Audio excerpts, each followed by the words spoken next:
Hello everyone, NCERT Hindi medium में आप सभी का स्वागत है। आज हम अध्याय 1 स्वतंत्रता की पूर्व संध्या पर भारतीय अर्थव्यवस्था से संबंधित प्रश्न उत्तरों पर चर्चा करेंगे। प्रश्न 1, भारत में औपनिवेशिक शासन की आर्थिक नीतियों का केंद्र बिंदु क्या था? उन नीतियों के क्या प्रभाव हुए? उत्तर, भारत में औपनिवेशिक शासन की आर्थिक नीतियों का केंद्र बिंदु इंग्लैंड में तेजी से हो रहे औद्योगिक विकास के लिए भारतीय अर्थव्यवस्था को केवल एक पोषक अर्थव्यवस्था तक सीमित रखना था। इन नीतियों का मुख्य उद्देश्य भारत के संसाधनों का दोहन करना और ब्रिटेन के औद्योगिक हितों की पूर्ति करना था। अब इनके प्रभाव, इन नीतियों के भारतीय अर्थव्यवस्था पर निम्नलिखित प्रमुख प्रभाव हुए। कृषि क्षेत्र की गतिहीनता, ये पहला प्रभाव था। भारतीय कृषि को केवल कच्चे माल के उत्पादन तक सीमित कर दिया गया, जिससे कृषि क्षेत्र में ठहराव आ गया और किसानों की स्थिति बदतर हो गई। अगला है औद्योगिकीकरण का अभाव और हस्तकला उद्योगों का पतन। ब्रिटेन के तैयार माल के आयात को बढ़ावा दिया गया और भारतीय हस्तकला उद्योगों को हतोत्साहित किया गया, जिससे उनका पतन हो गया और भारत में आधुनिक औद्योगिकीकरण का विकास बाधित हुआ। अगला है राष्ट्रीय आय और प्रति व्यक्ति आय में कमी। संसाधनों के दोहन और भारतीय अर्थव्यवस्था के शोषण के कारण राष्ट्रीय आय और प्रति व्यक्ति आय में उल्लेखनीय कमी आई, जिससे गरीबी और अविकसितता बढ़ी।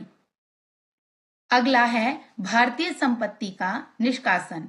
भारत से धन और संसाधनों का बड़े पैमाने पर ब्रिटेन में निष्कासन हुआ, जिसे ड्रेन ऑफ वेल्थ के रूप में जाना जाता है। सामाजिक और आर्थिक असमानता में वृद्धि। इन नीतियों ने भारतीय समाज में सामाजिक और आर्थिक असमानता को बढ़ावा दिया। चलिए प्रश्न 2 देखते हैं। औपनिवेशिक काल के दौरान भारत की प्रति व्यक्ति आय का अनुमान लगाने वाले कुछ उल्लेखनीय अर्थशास्त्रियों के नाम बताइए। उत्तर है Dadabhai Naoroji, VKR Rao, William Digby, Findlay Shirras और RC देसाई।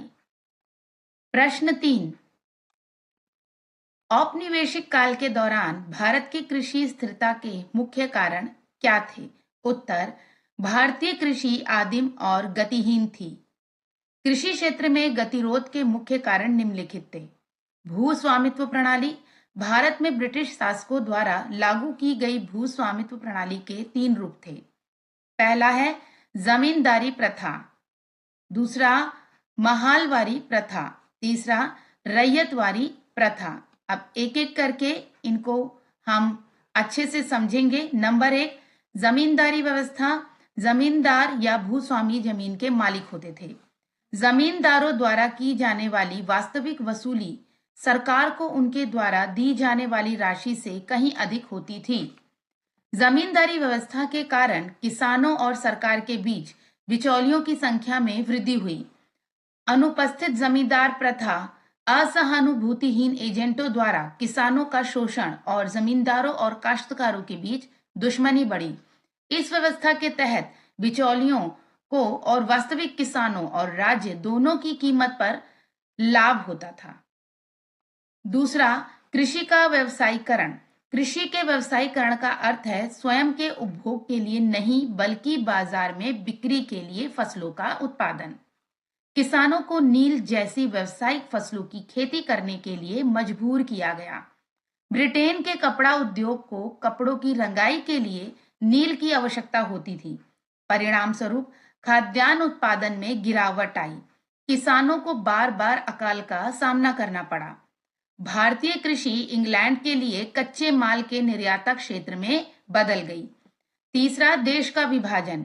1947 में देश के विभाजन का भारत के कृषि उत्पादन पर भी प्रतिकूल प्रभाव पड़ा। पश्चिमी पंजाब और सिंध के समृद्ध खाद्यान्न उत्पादक क्षेत्र पाकिस्तान में चले गए। इससे देश में खाद्य संकट पैदा हो गया। साथ ही जूट उत्पादन के अंतर्गत आने वाली सारी उपजाऊ भूमि पूर्वी पाकिस्तान में चली गई। विभाजन के कारण जूट उद्योग सबसे अधिक प्रभावित हुआ। इस प्रकार ब्रिटिश शासन के तहत भारतीय कृषि पिछड़ी, गतिहीन और निष्क्रिय हो गई। स्वतंत्रता की पूर्व संध्या पर भारतीय अर्थव्यवस्था। प्रश्न 4, स्वतंत्रता के समय हमारे देश में कार्यरत कुछ आधुनिक उद्योगों के नाम बताइए। उत्तर, Tata iron and steel company, जिसे कि टिस्को कहा गया, की स्थापना अगस्त 1907 में भारत में हुई थी। इसने अपना पहला संयंत्र जमशेदपुर यानी बिहार राज्य में स्थापित किया था। द्वितीय विश्व युद्ध के बाद जिन अन्य उद्योगों की शुरुआत हुई वे थे चीनी, सीमेंट, रसायन और कागज उद्योग। प्रश्न 5, स्वतंत्रता पूर्व भारत में अंग्रेजों द्वारा किए गए व्यवस्थित विऔद्योगिकीकरण के पीछे दोहरा उद्देश्य क्या था? उत्तर, विऔद्योगिकीकरण, भारतीय हस्तशिल्प उद्योग का पतन। अंग्रेजों ने भारत को व्यवस्थित रूप से विऔद्योगिकीकरण करने की नीति अपनाई। ब्रिटिश सरकार द्वारा किए गए विऔद्योगिकीकरण के पीछे मुख्य उद्देश्य दोहरा था। पहला, भारत से सस्ते दामों पर कच्चा माल प्राप्त करना ताकि भारत ब्रिटिश उद्योगों के लिए कच्चे माल का मात्र निर्यातक बनकर रह जाए। दूसरा, भारतीय बाजार में ब्रिटिश निर्मित वस्तुओं को ऊंची कीमतों पर बेचना। इस प्रकार उन्होंने दोहरे शोषण के माध्यम से भारत का शोषण किया। प्रश्न 6, पारंपरिक हस्तशिल्प उद्योगों का खनन ब्रिटिश शासन के दौरान किया गया था। क्या आप इस विचार से सहमत हैं? अपने उत्तर के समर्थन में कारण बताइए। उत्तर, पारंपरिक हस्तशिल्प उद्योगों के शोषण का मुख्य कारण भारत में ब्रिटिश शासकों द्वारा शुरू किया गया विऔद्योगिकीकरण था। वे भारत से सस्ते दामों पर कच्चा माल प्राप्त करते थे और भारत को ब्रिटिश उद्योगों के लिए कच्चे माल का मात्र निर्यातक बना देते थे। वे ब्रिटिश निर्मित वस्तुओं को भारतीय बाजार में ऊंची कीमतों पर बेचते थे। इसके परिणाम स्वरूप विश्व प्रसिद्ध पारंपरिक हस्तशिल्प का पतन हुआ। अंग्रेजों ने भेदभावपूर्ण शुल्क नीति अपनाई।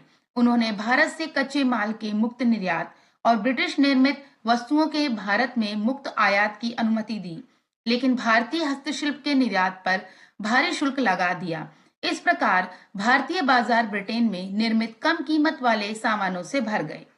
भारतीय हस्तशिल्प ने घरेलू बाजार और निर्यात बाजार दोनों खोना शुरू कर दिया। अंततः हस्तशिल्प उद्योग का पतन हो गया। प्रश्न 7, भारत में बुनियादी ढांचे के विकास की अपनी नीतियों के माध्यम से अंग्रेज क्या उद्देश्य हासिल करना चाहते थे? उत्तर, ब्रिटिश शासन के दौरान रेलवे, जल परिवहन, बंदरगाह, डाक और तार आदि के रूप में कुछ बुनियादी ढांचे का विकास किया गया था। हालांकि इन विकासों के पीछे असली इरादा अपने औपनिवेशिक हितों की पूर्ति करना था। भारत में बुनियादी ढांचे के विकास के पीछे ब्रिटिश शासकों के मुख्य उद्देश्य थे। पहला, विशाल भारतीय भूभाग पर प्रभावी नियंत्रण और प्रशासन स्थापित करना। इसके लिए अंग्रेजों ने महत्वपूर्ण प्रशासनिक और सैन्य केंद्रों को रेलवे लाइनों से जोड़ा। दूसरा, विदेशी व्यापार के माध्यम से लाभ कमाना।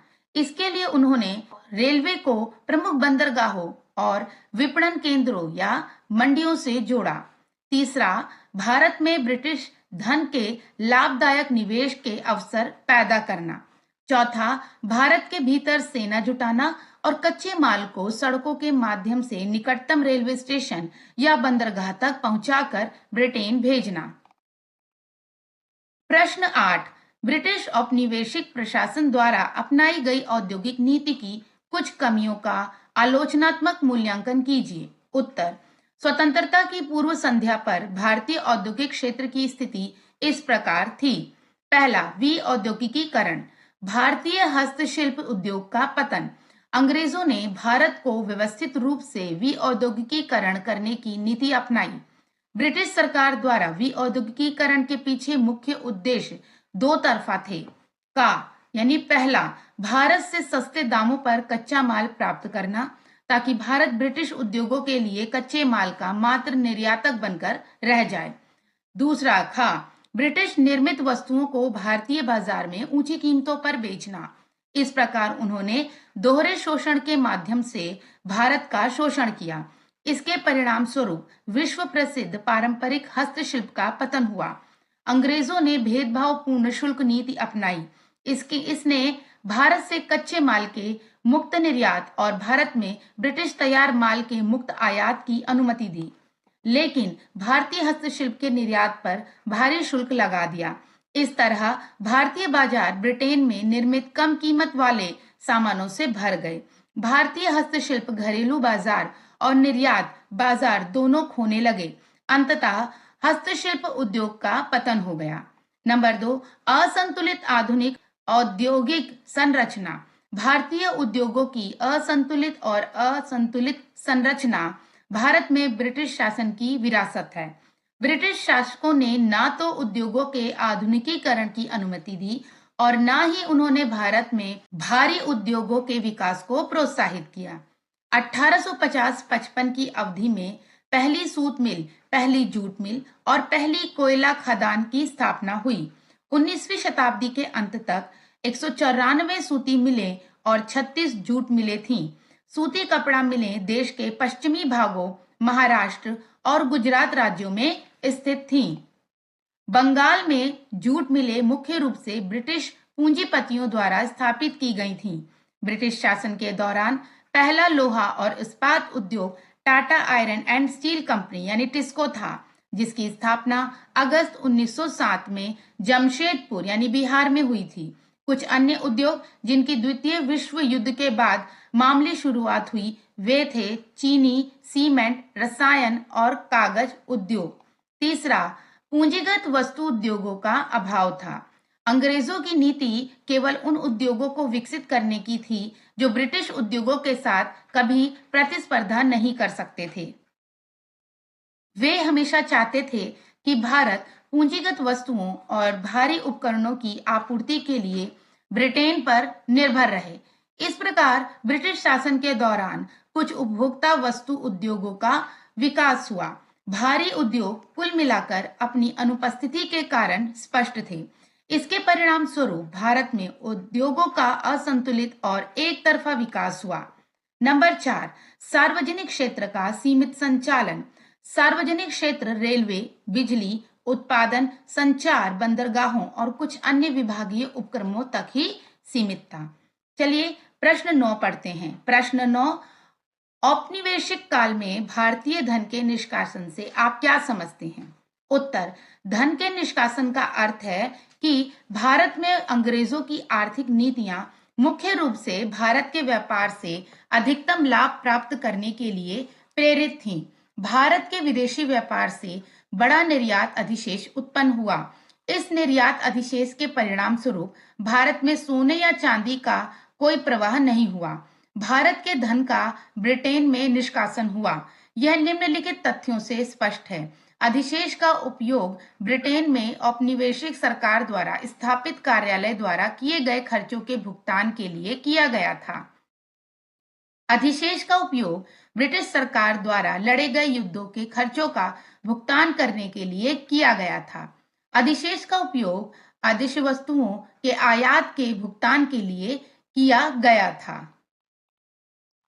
प्रश्न 10, जनसांख्यिकी परिवर्तन के पहले से दूसरे निर्णायक चरण को चिन्हित करने वाला निर्णायक वर्ष कौन सा माना जाता है? उत्तर, 1921 निर्णायक वर्ष है। इसे महाविभाजन का वर्ष कहा जाता है। प्रश्न 11, औपनिवेशिक काल के दौरान भारत की जनसांख्यिकी रूपरेखा का मात्रात्मक मूल्यांकन कीजिए।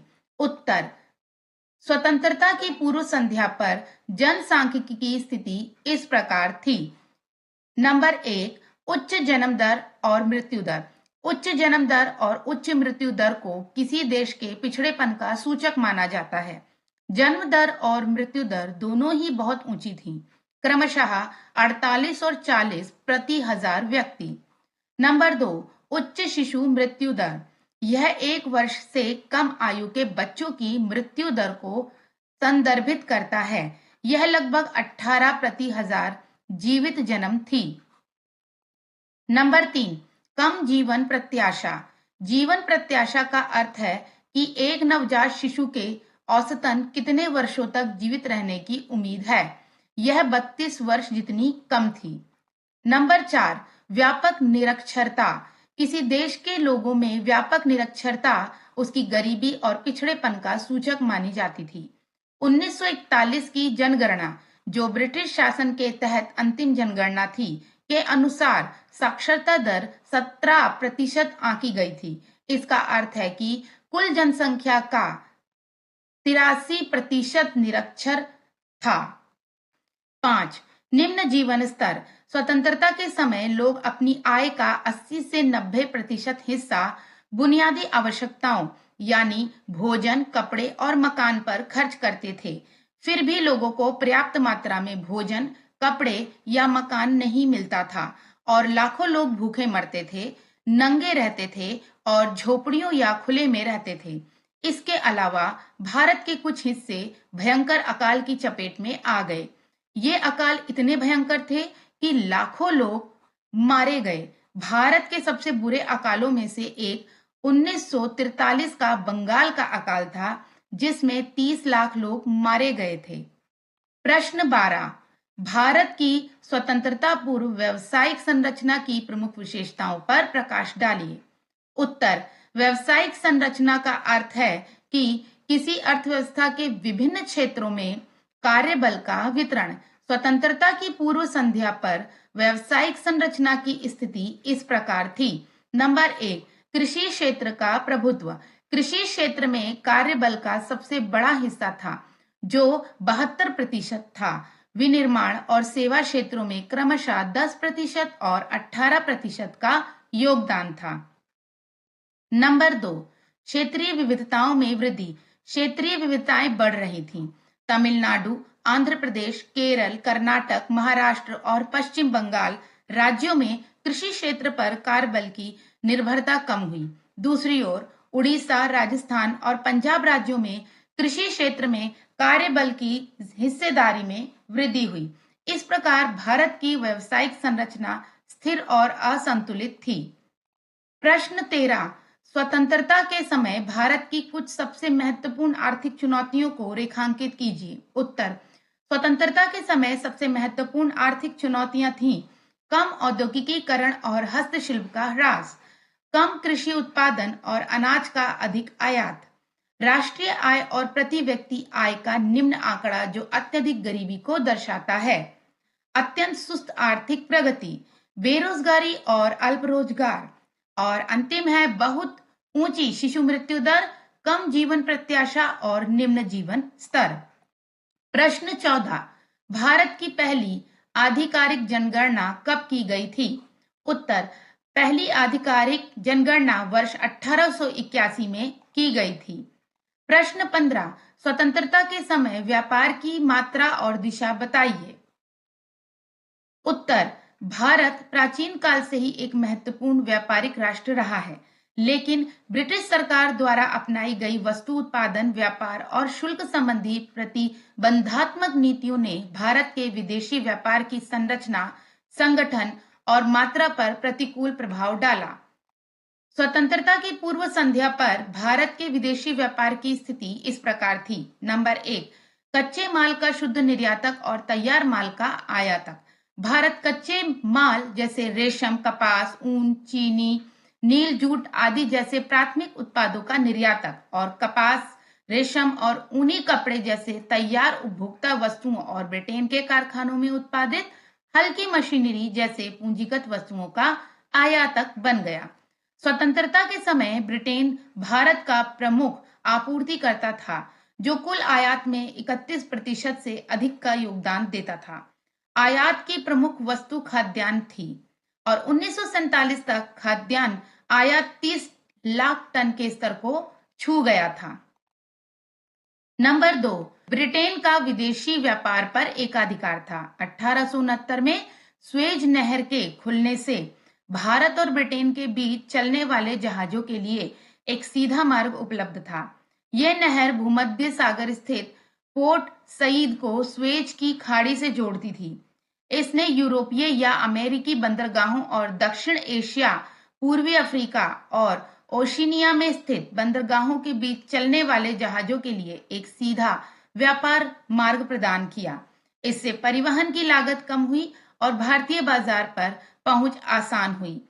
दूसरे शब्दों में भारतीय बाजार का दोहन अब आसान हो गया। अंग्रेजों ने भारत के विदेशी व्यापार पर एकाधिकार बनाए रखा। भारत का आधे से अधिक विदेशी व्यापार ब्रिटेन के साथ होता था। अंग्रेजों ने चीन, सिलोन यानी श्रीलंका और फारस यानी ईरान जैसे कुछ अन्य देशों के साथ व्यापार की अनुमति दी।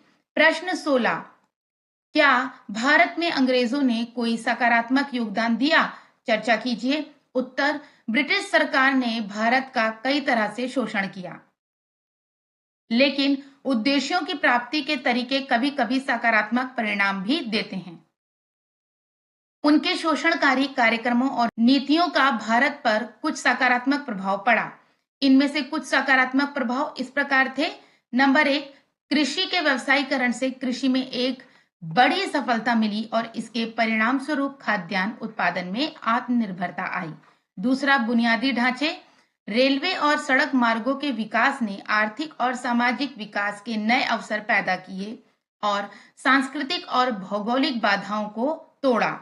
तीसरा, रेलवे ने लंबी दूरी तक माल की आवाजाही के माध्यम से कृषि के व्यवसायीकरण को बढ़ावा दिया और लोगों को एक स्थान से दूसरे स्थान तक आसानी से जाने में सक्षम बनाया। नंबर 4, परिवहन के माध्यम से सूखा प्रभावित क्षेत्रों में भोजन और आवश्यक वस्तुओं की आपूर्ति उपलब्ध कराई जा सकी।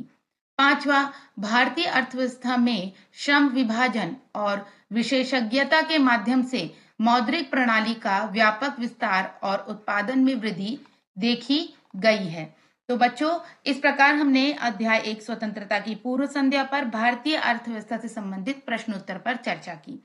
बच्चों, इन प्रश्नों के उत्तर को आप समझ से अच्छे से पढ़िए। इसके पश्चात आप अपने शब्दों में इनके उत्तर लिखने का प्रयास करिए और यदि आप और भी कुछ इसमें लिख सकते हैं, जोड़ सकते हैं, तो ये बहुत अच्छी बात है। मिलते हैं नेक्स्ट वीडियो में। Goodbye everyone.